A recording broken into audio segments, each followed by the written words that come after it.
हित हरि भक्त सहित परमात्मा के नाम की जय, परमात्मा की रूप की जय, परमात्मा की लीला की जय, परमात्मा की धाम की जय। बोले श्री कृष्णचंद्र भगवान की जय हो। गुरुर्ब्रह्मा गुरुर्विष्णु गुरुर्देवो महेश्वर गुरुर्साक्षात् परब्रह्म तस्मै श्री गुरुवे अखंड मंडलाकारं व्याप्तं येन चराचरं तत्पदं दर्शितं येन तस्मै श्री गुरुवे तस्मै श्री गुरुवे। एवं श्री कृष्ण भगवान की जय। प्रेमी सज्जनों, भक्तजन, प्रसंग श्रीमद् भागवत गीता का दूसरा अध्याय से चल रहा है। आज दूसरा अध्याय 18वां श्लोक से भगवान श्री कृष्ण अर्जुन को समझाना चाहते हैं। अंतवंत इने देहा नित्य संयोक्ताः शरीरिणः अनाशिनो यस्य तस्माद्युध्यस्व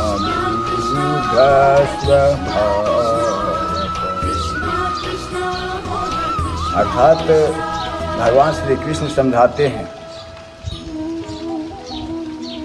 कि अर्जुन, अविनाशी तत्व समझने में नहीं आता। अविनाशी जानने में न आने वाले और नित्य रहने वाले यह शरीर के देह अंत वाले कहे गए हैं। इसलिए हे अर्जुन, तुम जिद करो। भगवान श्री कृष्ण कहते हैं यह अविनाशी जो शरीर के अंदर, देह के अंदर देही है, वह देही समझने में नहीं आता, जानने में नहीं आता। अति गंभीर है, अति गहराई, गंभीर स्थिति से मन को एकाग्र करके अखंड रूप से एकाग्र करके इसकी गहराई में अव्यय शब्द लगाकर इसके अंदर प्रवेश करने में अव्यय प्रश्न लगाकर और इस अव्यय प्रश्नों का जवाब से चिंतन मंथन करे, मन एकाग्र करके इस अविनाशी को जानने के लिए भगवान श्री कृष्ण कहते हैं अविनाशी जानने में नहीं आते और नित्य भी रहने वाले, मतलब नित्य है, प्रत्यक्ष भी है और जानने में आने वाला भी नहीं। जो प्रत्यक्ष है, जानने में आने वाला नहीं है, तो उसे समझना अति मुश्किल होता है। इसलिए प्रत्यक्ष तो तुम्हारी आत्मा है, हर किसी का आत्मा है, आत्मा ही देही है और अस्थूल शरीर में, इस हार मांस लोथरा के देह में वह आत्मा रूपी देही विद्यमान है जो बाह्य इंद्रियों से समझने में, देखने में नहीं आता। इसलिए यह बहुत गौण है जो मनुष्य इस अविनाशी शरीर को मरने वाला या मारा जाने वाला समझता है, तो जो मरने वाला मारा जाना वाला समझता है, दोनों में कोई नहीं जानता। अर्थात जो समझता है कि लोग पैदा होते हैं, जन्म लेते हैं, लोग बढ़ते हैं, ये सभी के नज़रों में, सभी के विश्वास में अच्छी तरह से बैठा हुआ है कि लोग मरते हैं, लोग जन्म लेते हैं। तो भगवान श्री कृष्ण कहते हैं कि लोग मरते हैं, लोग जन्मते हैं, ऐसा जिसको भाव है, ऐसा जिसको विश्वास है, वो नहीं जानता। यही तो गंभीर विषय है, यही तो सत्य विषय है। जो सत्य है उसे कोई जान नहीं पाता, वो समझने में नहीं आता, वह देखने में नहीं आता, क्योंकि यह देही अविनाशी है। और इस अविनाशी देही को कैसे समझा जा सकता है, कैसे जाना जा सकता है, कैसे अनुभव किया जा सकता है? क्योंकि सभी मानव को 100 में 99 क्या 100 में 100% सभी लोगों को यही लगता है कि लोग जन्मते हैं, लोग मरते हैं, और इस पूर्ण तरह से विश्वास है। तो जिसे पूर्ण तरह से भगवान श्री कृष्ण कहते हैं कि जिस तरह से जिसे पूर्ण विश्वास हो कि लोग मरते हैं, लोग जन्मते हैं, ऐसा जिसको भाव है, विश्वास है, वह सत्य को नहीं देख सकता, वह देही को नहीं समझ सकता, देही को अनुभव नहीं कर सकता, अपना असली स्वरूप को नहीं पहचान सकता, अपना असली निज स्वरूप को नहीं जान सकता। यही आचकित सी विषय। और आज तक सतयुग से त्रेता द्वापर कलयुग तक आज इस बुरे विषय को कोई समझ नहीं पाया, कोई जान नहीं पाया। आज तक अनेक ऋषि महर्षि हुए, इसी विषय पर आदि गुरु शंकराचार्य जी महाराज कहते हैं, अहम ब्रह्मास्मि, मैं ही ब्रह्म हूँ, तत्वमसि, तुम वही हो, अर्थात तुम ही ब्रह्म हो। अयम आत्मा ब्रह्म, यही आत्मा ब्रह्म है। तो आश्चर्यचकित विषय यह है, आश्चर्य सी विषय है कि जो देही सर्वत्र व्याप्त है, जो देही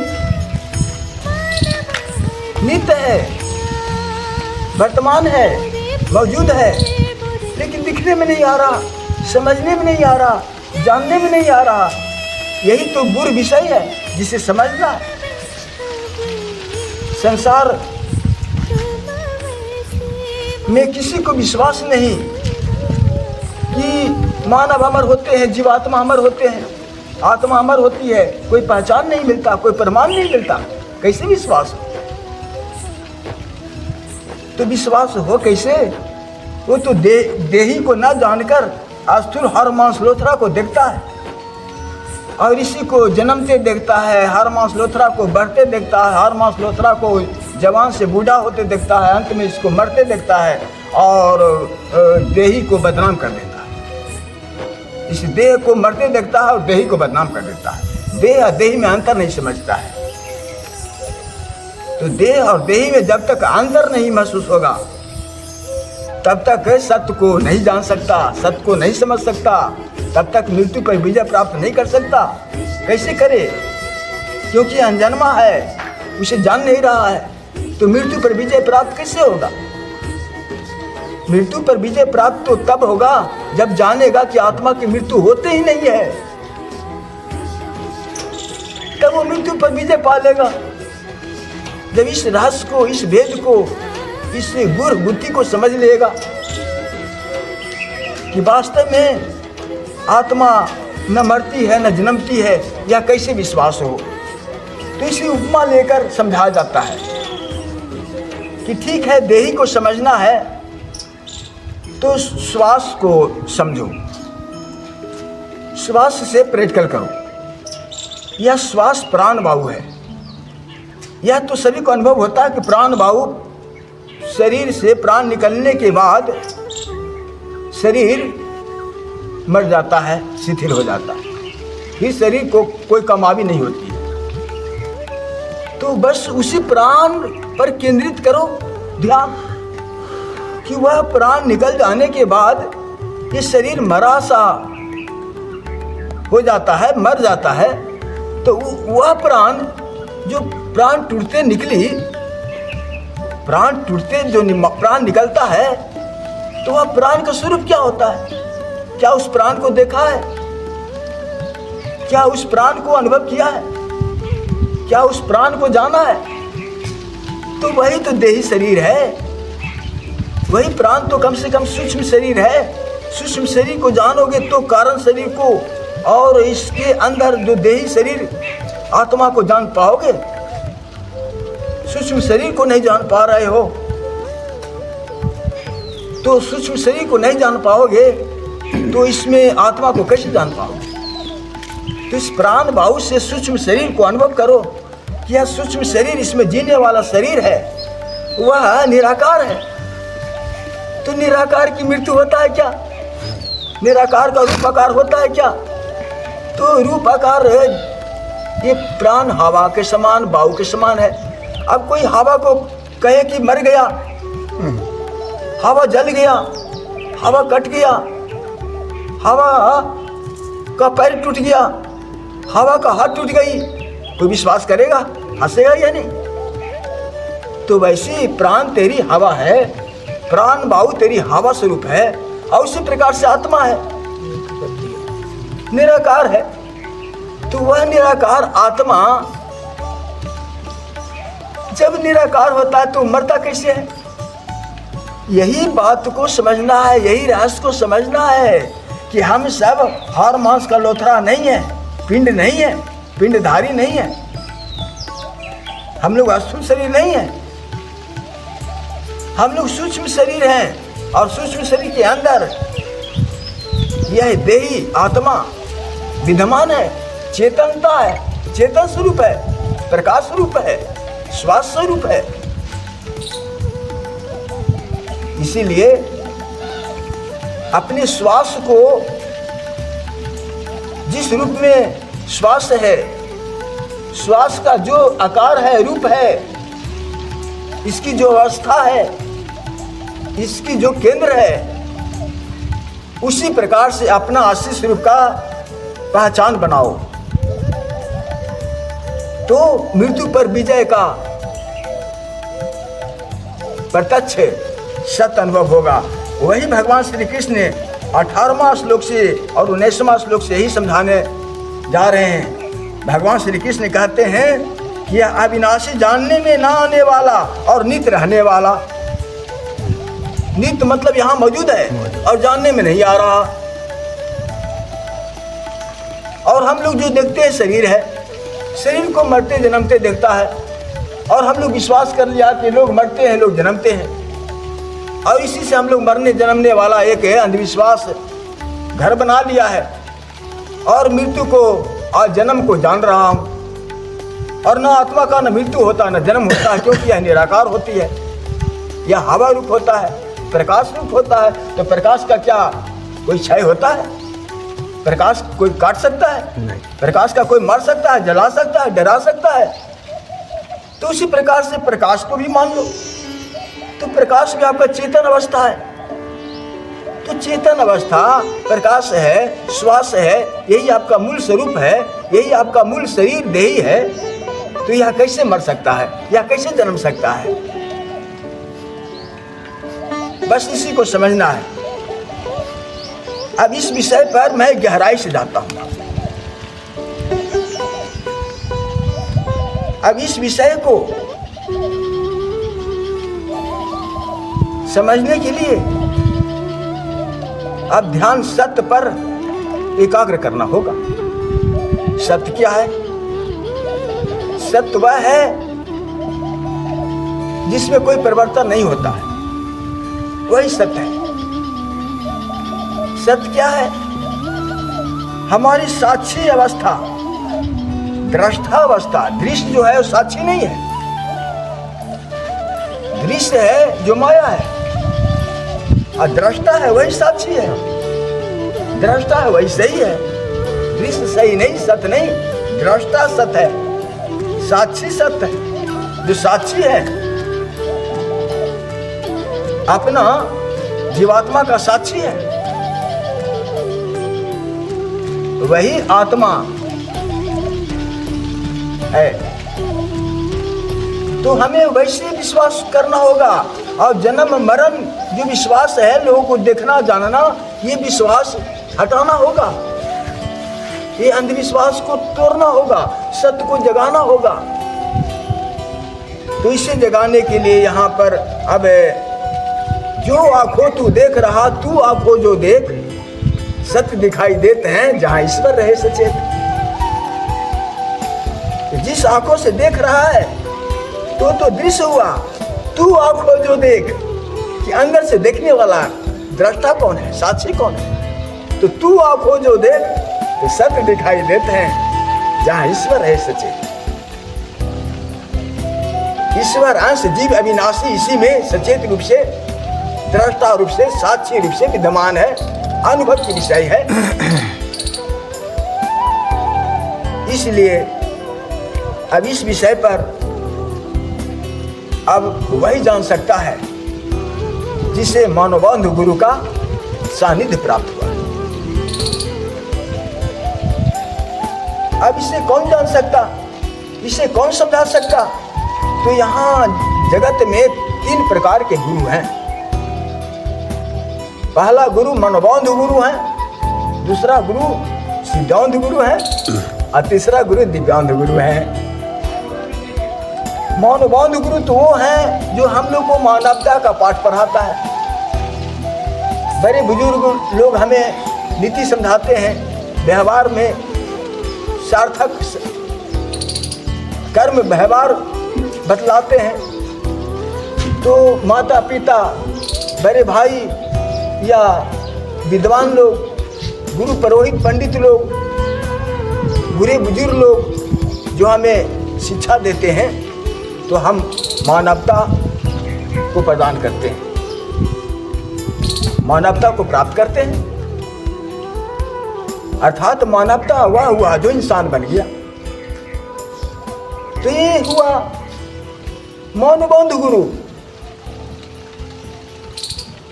और दूसरा सिद्धांत गुरु, जो सिद्ध पुरुष होते हैं,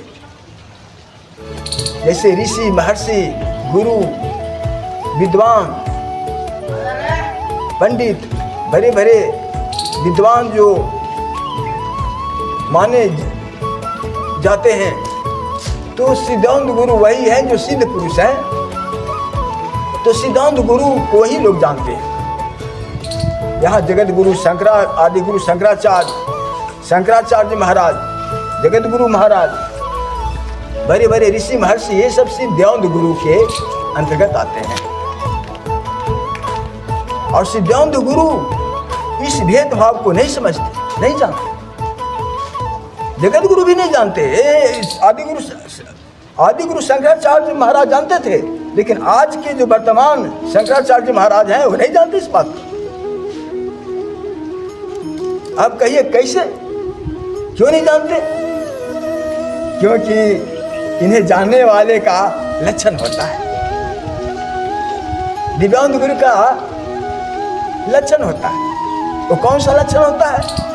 दिव्यांग गुरु अखंड रूप से, साक्षी रूप से, दृष्टा रूप से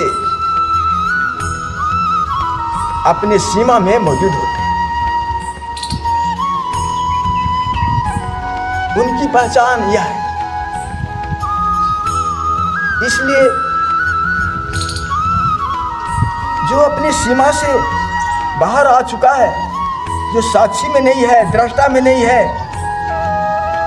लौकिक व्यवहार में अर्थ मान यश में फंसा है, अर्थ पाने के लिए, मान पाने के लिए, बड़ाई पाने के लिए, गर्व हो, हमारे समान हो, हमारी सोने की आसन हो, हमारी चांदी की आसन हो, हमारी पैर की पूजा हो, यह जिसकी लालसा है, वास्तव में वो योगी सत्य नहीं है। वह जगत गुरु नहीं हो सकता, वो आदि गुरु शंकराचार्य के समान नहीं हो सकता, वह शंकराचार्य नहीं हो सकता जो अर्थमान यश में फंसे हुए हैं, जो राजनीति की आवाज निकालते हैं, राजनीति को प्रोत्साहन देते हैं, राजनीति का विषय श्रवण करते हैं और राजनीति के हिसाब से वचन बोलते हैं। यह सब शंकराचार्य में लक्षण नहीं आते। इसलिए जो सीमा से पार हो गया है, लक्ष्मण रेखा सीमाओं से जो बाहर हो चुका है, वो सीमा क्या है? वो सीमा है दृष्टा, साक्षी, और क्या है? क्षमा है, संतोष है, त्याग मूर्ति है। अर्थात धर्म के 10 लक्षण बताए गए हैं। 10 लक्षण में अनेक प्रकार के भिन्न भिन्न लक्षण होते हैं, लेकिन यहाँ सत्य धर्म का लक्षण तो सत्य यह है कि जिसमें त्याग मूर्ति हो। तो त्याग किसे कहते हैं? जो भौतिक संसार से, भौतिक पदार्थ से और भौतिक लौकिक से जिसका मुख मुड़ गया, जिसका इच्छा हट गया, जिसका अलौकिक से योग हो गया। दिव्य दृष्टि उसी के पास होता है, दिव्य शक्ति उसी के पास होता है, जिसमें अलौकिक योग हो चुका है। इस लौकिक से, इस संसार से, इस भौतिक पदार्थ से, इस माया जंजाल से कोई प्रयोजन नहीं रखता। जब तक इस संसार की ओर हमारी इच्छा रहेगी, जब तक इस भौतिक पदार्थ की ओर हमारा इच्छा रहेगा, तब तक हमारा अलौकिक योग नहीं होगा। आप एक तरफ रह सकते हो, या तो यहाँ जागृत में रहो, या सपने में रहो, या सुषुप्ति में रहो। सपने में रहोगे तो यह जागृत समाप्त हो जाएगा, जागृत में रहोगे तो सपने समाप्त हो जाएगा। उसी प्रकार से अलौकिक योग में रहोगे कि लौकिक व्यवहार समाप्त हो जाएगा, लौकिक दृष्टि समाप्त हो जाएगा, लौकिक छवि समाप्त हो जाएगा। तो फिर लौकिक भौतिक वस्तु पर कैसे आपका दृष्टि जाएगा? अलौकिक भौतिक पद पर, प्रतिष्ठा पर, मान पर, सम्मान पर जो ध्यान है, इच्छा है, तो यह है शंकराचार्य के विरुद्ध है। आदि गुरु शंकराचार्य महाराज ऐसे नहीं थे। उनमें समस्त धर्म का समस्त लक्षण मौजूद था, उनमें त्याग रूप था। तो त्याग को ही योगी कहते हैं। जो अलौकिक से जुड़ा हुआ है वही योगी है, त्याग मूर्ति। और जो इधर है तो भोगी है। योगी को विपरीत भोगी। जो अलौकिक से जुड़ा हुआ है तो योगी, अलौकिक से जुड़ा हुआ है तो भोगी। जो अस्थूल शरीर का रस लेना चाहता है, अस्थूल शरीर का मान सम्मान करवाना चाहता है, अस्थूल शरीर का पूजा करवाना चाहता है, वह योगी नहीं हो सकता, वह अलौकिक नहीं हो सकता, उनमें दिव्य दृष्टि नहीं हो सकता, उन पर परमात्मा की कृपा नहीं हो सकता। परमात्मा की कृपा कब होता है? जब आप समता में आ जाओ, जब आप विश्वास पात्र हो जाओ, समता संतोष में आ जाओ, निष्काम हो जाओ, निर्विकार हो जाओ, तब परमात्मा की कृपा बरसने लगती है। और जब स्वार्थ हो जाए तो परमात्मा की कृपा हट जाए। उसी प्रकार से जो शंकराचार्य होना चाहिए, उनको त्याग मूर्ति होना चाहिए, योगी होना चाहिए, भोगी नहीं होना चाहिए, त्याग पुरुष होना चाहिए और क्षमा का मूर्ति होना चाहिए। संत का स्वभाव क्षमा होता है, तकरार करना नहीं, किसी का बदला लेना नहीं। बदला लेने का भाव होता है तो संत भाव नहीं है।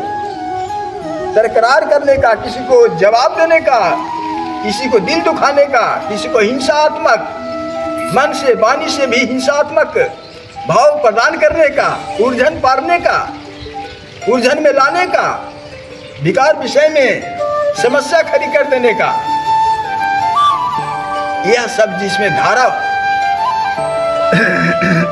होती है वह संत का संतत्व नहीं। तो जिसमें करुणा का सागर हो, उनकी प्रेम आश्रुओं से करुणामय हृदय दयालुमय समाधिष्ठ मतलब समता में एकाग्र वो कहते हैं समाधिष्ठ माने सम का अधिष्ठान, समता का अधिष्ठान हो चुका हो, समता का साक्षी हो चुका हो, समता का दृष्टा हो चुका हो। तो समता आने के बाद प्रभु की कृपा बरसने लगता है, क्योंकि इसमें समता में कोई विषमता नहीं होता। इसलिए जब तक समता होता है तब तक मौनबंधु गुरु का कृपा होता है। तो मौनबंधु गुरु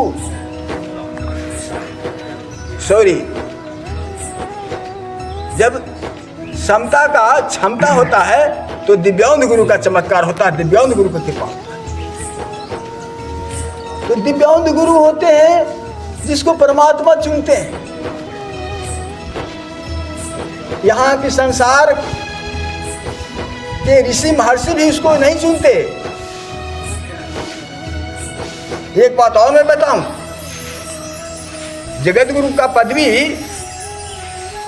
और शंकराचार्य का पदवी होता है तो ऐसे कहा जाता है कि प्रस्थानत्रयी ग्रंथ पर अगर भाष्य कर दे तो उसे जगत गुरु का पद मिल जाता है, शंकराचार्य का पद मिल जाता है। प्रस्थानत्रयी में तो एक ब्रह्मसूत्र आते हैं। ब्रह्मसूत्र में 555 सूत्र हैं। तो ब्रह्मसूत्र का संपूर्ण ज्ञान होना चाहिए, अनुभव होना चाहिए। और 11 उपनिषद, ऐसे तो 108 उपनिषद है, तो 11 उपनिषद से किसी से घिस घास करके, अलंकार करके, काट छाट करके 108 उपनिषद बनाए गए हैं। लेकिन मूल्य 11 उपनिषद हैं। तो छांदोग्योपनिषद, केनोपनिषद, कठोपनिषद आदि 11 उपनिषद जो मुख्य हैं, इस 11 उपनिषदों पर भाष्य करे और श्रीमद् भागवत गीता पर भाष्य करे और ब्रह्मसूत्र पर भाष्य करे। उनकी पदवी जगत गुरु का मिल जाता है। लेकिन इतने ही नहीं, इतनी सी बात नहीं कि तोड़ मरोड़ कर जोड़ कर अलंकार करके और अपना कुछ कला कर दिया, कलावृत्ति कर दिया तो जगत गुरु का पद हो गया। ऐसी बात नहीं। जगत गुरु और शंकराचार्य में दिव्यांग गुरु का क्षमता होना चाहिए। केवल इतना ही से 11 उपनिषदों की भाष्य से और श्रीमद् भगवत गीता और ब्रह्मसूत्र की भाष्य से ही केवल जगत गुरु और शंकराचार्य का पद पूर्ण रूप से पूर्णता नहीं सिद्ध है। उनमें अपना आत्मा का ज्ञान होना चाहिए, तत्वबोध होना चाहिए, आत्मबोध होना चाहिए, परमात्मा की कृपा होना चाहिए। दिव्यांग गुरु का सदा उनके मस्तक पर विद्यमान होना चाहिए और उनकी पहचान होता है, उनका लक्षण होता है। उनका लक्षण होता है कि वो बाहर संसार से कोई सहारा की जरूरत नहीं पड़ता। बाहर में किसी ऋषि महर्षि गुरु से भी कोई प्रयोजन नहीं होता। परमात्मा की कृपा से आत्मा में उपज होता है ब्रह्म ज्ञान, आत्मज्ञान, सत्य ज्ञान। वही जगत गुरु हो सकते हैं, वही शंकराचार्य हो सकते हैं। बाहर की कोई जगत गुरु नहीं किसी को बनाया जाता। बाहर से कोई मानव, कोई ऋषि महर्षि, कोई शंकराचार्य महाराज भी शंकराचार्य का पद नहीं दे सकता, क्योंकि शंकराचार्य का मतलब ये होता है कि आदि गुरु शंकराचार्य महाराज केवल शंकराचार्य थे, उनके भक्त नहीं, उनके गुरु नहीं, उनके शिष्य नहीं, सॉरी उनके शिष्य नहीं। आदि गुरु शंकराचार्य महाराज दिव्यांग गुरु में थे। तो जिस प्रकार से मैं अकेला हूं और दूसरा नहीं हो सकता, आप केवल विश्व में अकेला हैं, आप ऐसे कोई दूसरा नहीं हो सकता। आपकी जगह पर हो सकता है, लेकिन आप ऐसे हूबहू रूप का, आकार का, लक्षण का, गुण का, ज्ञान का दूसरा हो ही नहीं सकता। तो आदि गुरु शंकराचार्य महाराज के हूबहू रूप, आकार, गुण, ज्ञान दूसरा कैसे हो सकता? इसीलिए वैसे को परमात्मा चुनते हैं, और परमात्मा ऐसे ही आदि गुरु शंकराचार्य महाराज के ही हूबहू रूप, क्षमता रूप, उनके बराबरी का ज्ञान, पावर, सामर्थ्य, अलौकिक ज्ञान दे करके परमात्मा ने भेजते हैं और उनके खुद आत्मा से ज्ञान उपज करवाते हैं। वही आदि गुरु शंकराचार्य महाराज के समकक्ष में हो सकते हैं और शंकराचार्य का पद संभाल सकते हैं, लायक हो सकते हैं, जोग हो सकते हैं और जगत गुरु का जोग हो सकते हैं। इसीलिए आज हमारे संसार की, विश्व की यह उथल पुथल मच चुकी है, उथल पुथल हो चुकी है संसार का। क्यों? एक आदि गुरु शंकराचार्य महाराज के सानिध्य में पूरे विश्व शांति पाई, क्योंकि उनके ऊपर परमात्मा की कृपा था, दिव्यांग गुरु के समकक्ष थे। इसलिए एक शक्ति ही बहुत काफी था पूरे विश्व को कल्याण करने में। एक ही प्रधानमंत्री पूरे भारत की होती है, दो चार नहीं। उसी प्रकार से एक ही महापुरुष होते हैं जो पूर्ण विश्व को संभाल सकते हैं। जैसे एक प्रधानमंत्री सारा विश्व को सारे देश को संभालते हैं, तो उसी प्रकार से आज गीता का दूसरा अध्याय के 18वां और 19 श्लोक से भगवान श्री कृष्ण समझाते हैं कि इस आत्मा, इस शरीर में देही को लोग क्यों नहीं जानते, क्यों नहीं पहचानते, क्यों नहीं अनुभव करते। कारण यही है कि इनको जनाने वाले, इनको पहचानने वाले, इनको सही ज्ञान देने वाले आज कोई है नहीं। आज ऐसे महापुरुषों की सीट खाली है, ऐसे महापुरुषों की रिक्त स्थान है संसार में, विश्व में। और है तो गुप्त है, भक्ति गुप्त होता है, भगवान गुप्त होते हैं, शक्ति गुप्त होता है। इसीलिए गुप्त में गौण में है, प्रत्यक्ष में नहीं है। और गुप्त में है तो अपनी लीला से चलेंगे, संसार की सहारा से, मदद से नहीं चलेंगे। परमात्मा लीला अपनी मर्जी से करते हैं। अब परमात्मा की लीला होगी ना तो वैसे दिव्यांग गुरु जो अप्रकट हैं, प्रत्यक्ष में नहीं है, वह सब समय पर प्रत्यक्ष हो जाएंगे। और अमर होने का, मृत्यु पर विजय होने का ये ज्ञान सरल हो जाएगा। और तब विश्व में शांति आएगी। विश्व में शांति भंग होने का क्या कारण है? विश्व में शांति नहीं है, इसका क्या मूल कारण है? मूल कारण यही है कि आज संसार में अद्वैत ज्ञान का बोलबाला नहीं है। संसार में द्वैत ज्ञान का प्रचार है, द्वैत ज्ञान का, दो भेद, दो में तो झगड़ा होगा। द्वंद्व में अद्वैत का प्रमाण नहीं हो सकता, द्वैत में अद्वैत का ज्ञान नहीं मिल सकता। द्वैत माया है, द्वंद्व से परे होना होता है, तब आत्मा को जानना होता है। हम लोग द्वंद्व में आकर आत्मा को जानना चाहते हैं। तो द्वंद्व क्या है? द्वंद्व यही है, हम लोग अद्वैत में नहीं हैं। अद्वैत ज्ञान का प्रचार होगा तो एक दिव्यांग गुरु से ही संपूर्ण विश्व शांत हो जाएगा। क्योंकि संपूर्ण विश्व को क्या चाहिए? अमरता का वरदान चाहिए। अमरता में ही सुख है, शांति है, आनंद है, जो टिकाऊ है, अस्थाई है, अस्थाई आनंद है, अस्थाई सुख है, अस्थाई अचल संपत्ति है। यह अद्वैत ज्ञान में है। और अद्वैत ज्ञान का आज बोलबाला नहीं है। अद्वैत ज्ञान गुप्त है, द्वैत ज्ञान का प्रचार हो रहा है। तो द्वैत ज्ञान के कारण संघर्ष हो रहे हैं, द्वैत ज्ञान के कारण अविद्या फैल रहे हैं, अज्ञानता फैल रहे हैं, दंगा फसाद हो रहा है। इसका समाधान नहीं हो रहा। क्यों? अद्वैत ज्ञान रहित होने के कारण, अद्वैत ज्ञान गुप्त होने के कारण, अद्वैत ज्ञान समाप्त होने के कारण। इसलिए विश्व शांति अद्वैत ज्ञान से ही हो सकता है, द्वैत ज्ञान से नहीं। द्वैत ज्ञान में पूर्ण विश्वास नहीं है।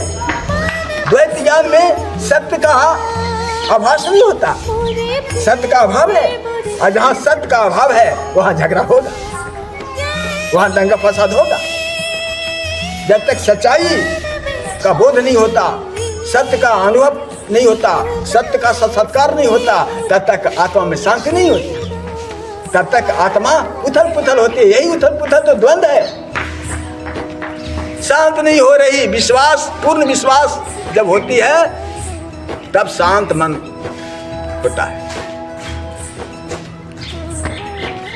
तो अद्वैत ज्ञान के अभाव में मन शांत नहीं हो सकता। अद्वैत ज्ञान के अभाव में हमारी वृत्ति सत्य नहीं हो सकता। इसलिए इसे पाने के लिए, इसको शांत करने के लिए खट संपत्ति के रूप में भागवत में बताया गया है। समः का मनोनिग्रह, दमः का चक्षुरादि बाहेंद्रिय निग्रह। मतलब कि मन के ऊपर विजय प्राप्त करना सम होता है और इंद्रियों के ऊपर विजय प्राप्त करना दम होता है। तो मन के ऊपर विजय प्राप्त हम कैसे करें? इंद्रियों के ऊपर विजय प्राप्त हम कैसे करें? तो हम करेंगे सत्य से, अद्वैत ज्ञान से। मन के ऊपर काबू कब होगा? जब हमको सच्चाई समझ में आएगा, सत्य समझ में आएगा, सत्य का परख होगा। और लौकिक में सत्य है नहीं, सत्य तो अलौकिक में है। ये माया जहां तक दिखाई दे रही है ना, सब माया है। माया अविद्या से बनी हुई है, इसमें सत्य कहाँ? जो भी आंखों से दिखाई दे रहा है वह सत्य दिखाई दे रहा है। इंद्रियों से जो भी कुछ अनुभव हो रहा है सब असत्य है। मैं कल ही बता चुका था कि आंख सत्य नहीं देखता, मन सत्य नहीं अनुभव कर सकता, बुद्धि सत्य नहीं परख कर सकता। मन बुद्धि इंद्रिया के विषय नहीं है कि सत्य को परख कर ले, सत्य को जान ले, सत्य को पहचान ले, सत्य को अनुभव कर ले। यह तो आत्मा का विषय है। और आत्मा अद्वैत ज्ञान से जाना जा सकता है।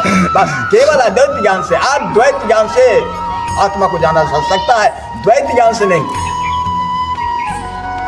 और द्वैत ज्ञान क्या है?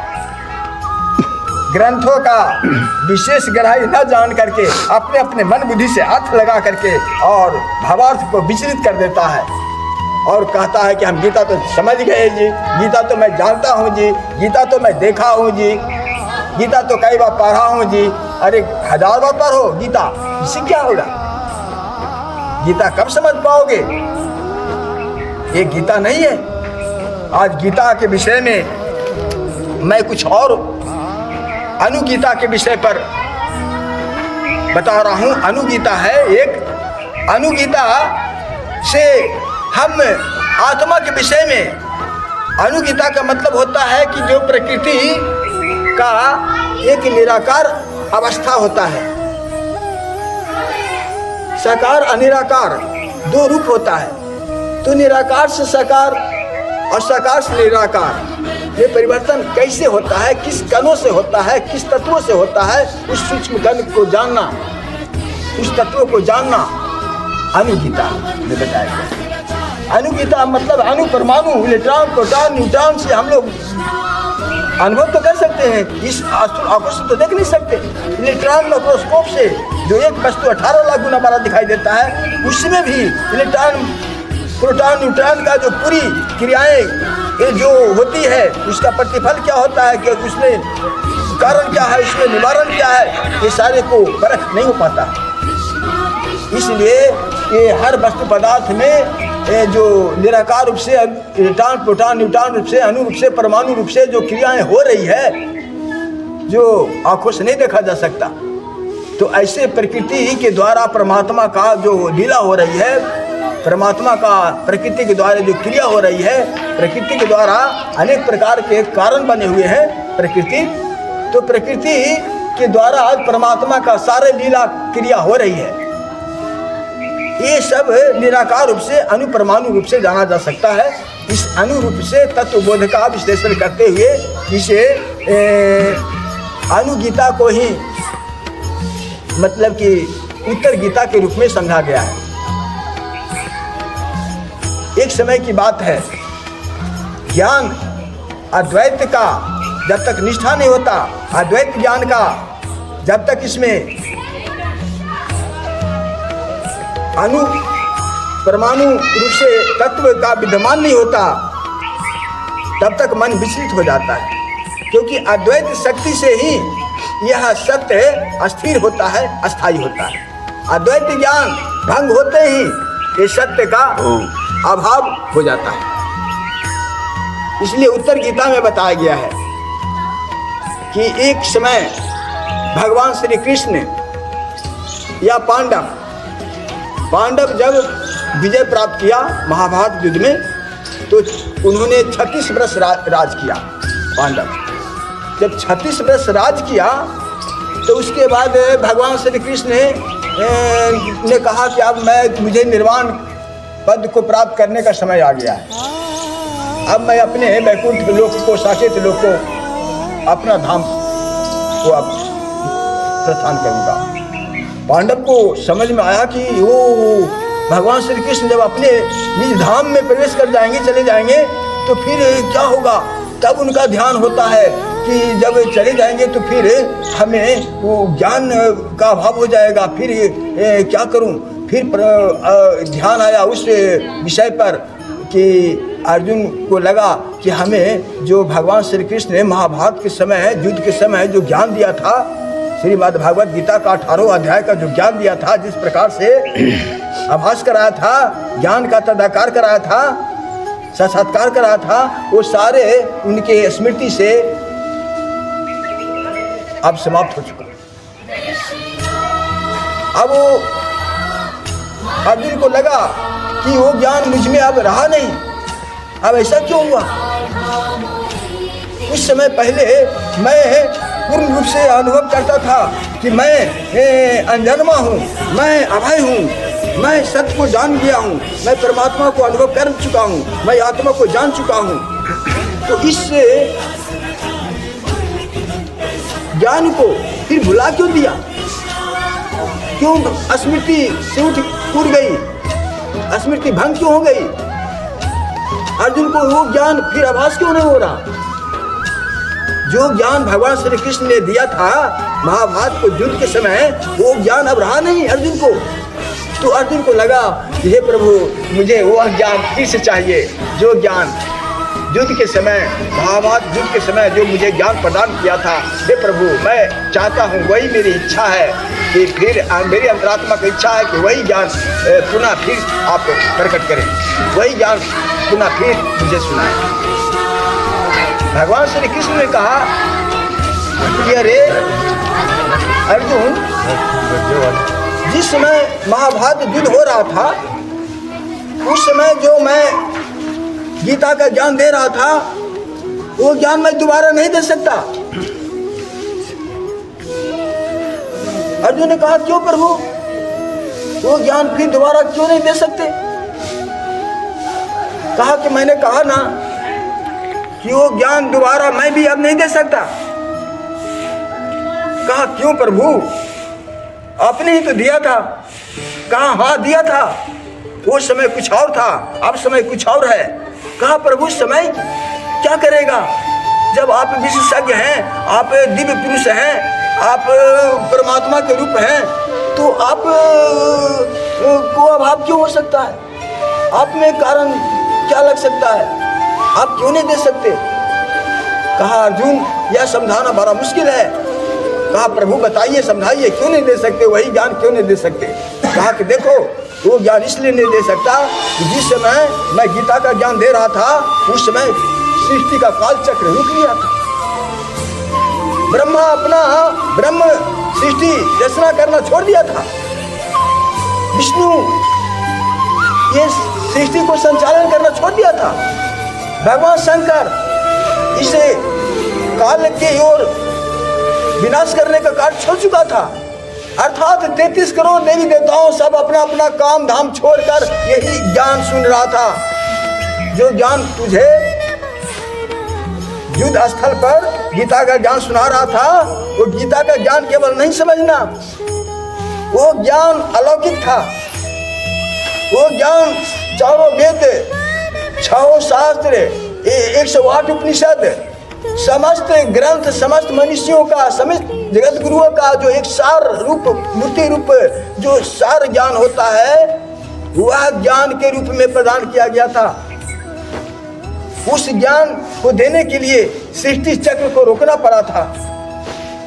जल की धाराएं हिमालय से गिर रही थी, जहां गिरी वहीं रुक गई, सारे क्रिया रुक गई थी, सृष्टि चलना रुक गई थी। कितना महत्वपूर्ण ज्ञान था उस समय। ऐसा हमें आवश्यक धर्म को रक्षा करने के लिए, धर्म धारण करने के लिए वो आवश्यक था, अति आवश्यक था। इसीलिए मैंने सृष्टि चक्र को रोककर और इस सृष्टि चक्र को थामकर और ये ज्ञान सुनाया था। और इस ज्ञान को सुनने के लिए भगवान शंकर पार्वती को कहा, अरे पार्वती देखो तो, अरे डिस्टर्ब न करो, अरे देखो तो भगवान ऐसे ज्ञान दे रहे हैं, ऐसा ज्ञान तो आज तक मैं सुना ही नहीं, जाना ही नहीं, ऐसा ज्ञान तो मैं कभी जाना ही नहीं, अनुभव भी नहीं किया। मैं संकल्प, मेरा संकल्प में भी नहीं आता था कि ऐसा ज्ञान भी होता, अमर होने का, परमात्मा का प्राप्त करने का ज्ञान होता है, अमर होने का, मृत्यु पर विजय प्राप्त करने का ज्ञान होता है। साक्षात भगवान श्री कृष्ण अर्जुन को दे रहा है। अर्जुन कितना सौभाग्यशाली है कि अर्जुन को निमित्त कारण बनाकर कि अपना विराट रूप भी दिखाया और दिव्य दृष्टि प्रदान किया और ऐसे अमर ज्ञान दे प्रदान कर रहे हैं। ए पार्वती, ऐसा ज्ञान सुनने में कभी नहीं आएगा। ब्रह्मा भगवान सरस्वती को, विष्णु भगवान लक्ष्मी को, सभी देवी देवताओं, अपना देवियों को कह रहे हैं कि अब सारा काम धाम बंद करो, और एक ज्ञान फिर सुनने को नहीं मिलेगा, एक ज्ञान जानने को नहीं मिलेगा। इसलिए एक टक लगाकर सभी लोग अपना अपना काम धाम छोड़ करके सुन रहा था। वो ज्ञान था गीता का ज्ञान, वो अलौकिक था, अलौकिक ज्ञान था, दिव्य ज्ञान था। इसलिए वह ज्ञान क्या फिर सृष्टि चक्र को फिर रोके? समय चक्र को फिर रोकना पड़ेगा। उस समय मेरी मजबूरी थी धर्म की रक्षा करने के लिए, आज वो मजबूरी नहीं है। इसलिए मैं पुनः वह ज्ञान नहीं दे सकता दोबारा। इसलिए गीता का दूसरा अध्याय ज्ञान योग बहुत महत्वपूर्ण है, बहुत गहराई है। इस गहराई को जानना आज के विद्यमान वर्तमान शंकराचार्य को पता नहीं। चारों शंकराचार्य को मैं कहता हूँ, चुनौती देता हूँ, ये सब का गहराई का ज्ञान नहीं है। उन लोगों की आस्था अभी भौतिक वस्तुओं में है, लौकिक संसार में है, अर्थ मान यश पद प्रतिष्ठा पाने को है। और जिसकी ऐसी इच्छा श्रद्धा रहेगा, जिसकी अंतरात्मा की धारा लौकिक की ओर होगा, भौतिक की ओर होगा, उसका अलौकिक से योग नहीं हो सकता। और जब तक अलौकिक से योग नहीं होगा तब तक परमात्मा की कृपा नहीं प्राप्त होगा। जब तक परमात्मा की कृपा प्राप्त नहीं होगा तब तक परमात्मा को नहीं जा सकता। प्रेम से बोलिए आनंद कंद भगवान की जय हो। प्रेम से बोलिए श्री कृष्णचंद्र भगवान की जय हो। इस पर एक भजन गाकर मैं सुना रहा हूँ इसका साथ। श्री कृष्ण कहा कर जो धर्म इसमें भलाई है। श्री कृष्ण कहा कर जो धर्म इसमें भलाई है। अनासक्त कर्म निज सार धर्म सत्य की लड़ाई है। अनासक्त कर्म निज सार धर्म सत्य की लड़ाई है। श्री कृष्ण कहा कर जो धर्म इसमें भलाई है। भगवान श्री कृष्ण कहा कि अरे यह युद्ध कर, ये धर्म युद्ध है। अनासक्त कर्म निज सार धर्म, अनासक्त कर्म करके निज सार, यही आपका निज कर्तव्य है। अनासक्त होकर कर्म कर, यही अपना निज कर्तव्य है। इसका पालन कर, यही सत्य धर्म की लड़ाई है। अनासक्त कर्म निज सार धर्म सत्य की लड़ाई है। श्री कृष्ण कहा कर युद्ध धर्म इसमें भलाई है। जिस पक्ष में खुद भगवान खड़े, उस पक्ष में शंका कैसी है। जिस पक्ष में खुद भगवान खड़े, उस पक्ष में शंका कैसी है। परिवार मोह के बंधन में सत्य से मुख को तू मोरा है। परिवार मोह के चक्कर में सत्य से मुख को तू मोरा है। यह कर मोह माया से पार, कर मोह माया से पार परीक्षा की लड़ाई है। श्री कृष्ण कहा कर युद्ध धर्म इसमें भलाई है। भगवान कहते हैं कि अरे जिस पक्ष में खुद भगवान खड़े, उस पक्ष में क्या शंका संदेह दुविधा है। अरे परिवार मोह के बंधन से तू सत्य से मुख मोड़ रहा है, परिवार का मोह सता रहा है, और तू सत्य से, परिवार मोह के चक्कर में तू सत्य से मुख मोड़ रहा है। अरे यही तेरी सत्य की परीक्षा है। मोह माया से पार कर, मोह माया से ऊपर मन कर, मोह माया से पार हो, यही सत्य की परीक्षा है तेरी। जो सत्य धर्म से दूर रहे, उसका विनाश होता ही है। जो सत्य धर्म से दूर रहे, उसका विनाश होता ही है। जो सत्य धर्म में कूद पड़े, उसका विजय होता ही है। जो सत्य धर्म में कूद पड़े, उसका विजय होता ही है। विजय का यह परमान है, विजय का यह परमान, विजय सी हाथ आती है। कृष्ण कहा कर युद्ध धर्म इसमें भलाई है। भगवान श्री कृष्ण कहते हैं अरे जो सत्य धर्म से दूर हुआ उसका विनाश होना ही है। जो सत्य धर्म से दूर हो गया उसका विनाश हुआ ही हुआ, और जो सत्य धर्म में कूद पड़ेगा उसका लास्ट में विजय होगा ही होगा। यह विजय का प्रमाण है। विजय श्री इसी का हाथ आती है। अरे अर्जुन, चाहे जितना बड़ा जो वीर हुआ, अधर्म में हारा जाता है। चाहे जितना बड़ा जो वीर हुआ, अधर्म में हारा जाता है।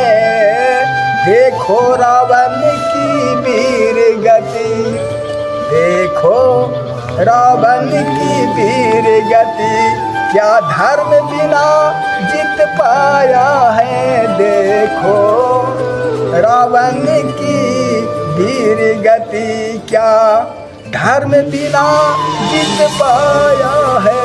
तो तू करे क्यों भूल, तो तू करे क्यों भूल, संभल इसमें भलाई है। कृष्ण कहा कर झूठ, धर्म इसमें भलाई है। कहा रे बड़े बड़े सहस्त्रार्जुन रावण, ऐसे ऐसे कितने इस पृथ्वी पर बड़े बड़े वीर आए, लेकिन धर्म के बिना क्या जीत पाया? ऐसा कोई इतिहास है? तो फिर तू क्यों भूल कर रहे हो? ये अधर्मी पक्ष, ये अधर्मी को कैसे, पापी अधर्मी के पक्ष में कैसे विजय हो सकता है? दुर्योधन तो अधर्म का प्रतीक है, छल कपट प्रपंच का प्रतीक है, तो उसका विजय कैसे हो सकता है? तो तू करे क्यों भूल, संभल इसमें भलाई है। जो भक्त अमर पद पाया है, सत दूर हुआ मरे पाया है। जो भक्त अमर पद पाया है, अगर कोई भक्त भी है अमर पद भी प्राप्त कर लिया, तो फिर भी वो सत दूर हुआ ना, तो माया में आया ना तो मर ही गया। अमर पद प्राप्त करके भी अगर सत से दूर हुआ, धर्म से दूर हुआ, तो मारा गया। तो यह झूठ भी सत्य की नींव खरी, सत्य से अलग जो बैरी है। यह झूठ भी सत्य की नींव खरी, सत्य से अलग जो बैरी है। इस बीच न कोई परिवार, इस बीच न कोई परिवार, न कोई लोग तुम्हारी है। श्री कृष्ण कहा कर जो धर्म इसमें भलाई है। इसलिए हे अर्जुन, यह भी जो युद्ध है ना, जो सत्य की नींव पर खड़ी है। जो भक्त अमर पद पाया ना, वो भी सत्य से चूक हुआ तो भी मरा है। हिरण्यकशिपु ने कितना अपने को प्रयास कर लिया, क्या बच पाया? सत्य से दूर होकर के जो चलबाजी करेगा, पॉलिटिक्स करेगा, छल करेगा, तो क्या भगवान उसे कभी अमर कर सकते? इसलिए छल से सत्य को नहीं ढूंढ सकता, कपट से छल को नहीं सत्य को नहीं ढूंढ सकता। इसलिए भगवान श्री कृष्ण कहते हैं कि यह युद्ध भी है ना, जो सत्य की नींव पर खड़ी है। इसलिए इस सत्य से तू अलग जो भी है ना, उसको तुम दुश्मन जान, बैरी जान। इस बीच में तेरा कोई परिवार नहीं, न कोई लोग है। अगर भक्त सत्य संत गुरु, अधर्म मार्ग में पाया है। अगर भक्त संत सत्य गुरु, अधर्म मार्ग में पाया है। वह संत भक्त सत्य गुरु नहीं, वह संत भक्त सत्य गुरु नहीं। अधर्म पाखंड कहाया है। भगवान कहते हैं कि अगर संत भक्त सतगुरु जगत गुरु क्यों न हो, अगर अधर्म मार्ग में पाया जाएगा तो वह संत भक्त सतगुरु नहीं, अधर्म मार्ग में जो पाएगा वह पाखंडी कहलाएगा। जो अलौकिक के योग से जुड़ा हुआ नहीं होगा, जो लौकिक संसार में भौतिक पदार्थों के लिए अर्थमान यश पाने की इच्छा में जो अपने चतुराई करेगा, वह शांत नहीं हो सकता, वो पाखंड होगा। तो वही कहते भगवान श्री कृष्ण, अगर भक्त संत सतगुरु आधार में मार्ग में पाया है, वह संत भक्त सतगुरु नहीं आधार में पाखंड कहाया है।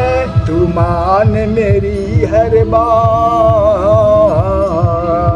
तू मान मेरी हर बात, धर्म सत्य की लड़ाई है। श्री कृष्ण कहा कर जूझ, धर्म इसमें भलाई है। अनासक्त कार में निज सारे धर्म सत्य की लड़ाई है। श्री कृष्ण कहा कर जूझ, धर्म इसमें भलाई है। ये मेरी ही मौलिक रचना है प्रभु। प्रेम से बोलिए श्री कृष्णचंद्र भगवान की जय हो। आज का प्रवचन का विराम बस यही चंद शब्दों में दे रहा हूँ। फिर कल फिर प्रसंग दूसरा अध्याय से फिर 20वां श्लोक से फिर किया जाएगा। प्रेम से बोलिए श्री कृष्णचंद्र भगवान की जय हो।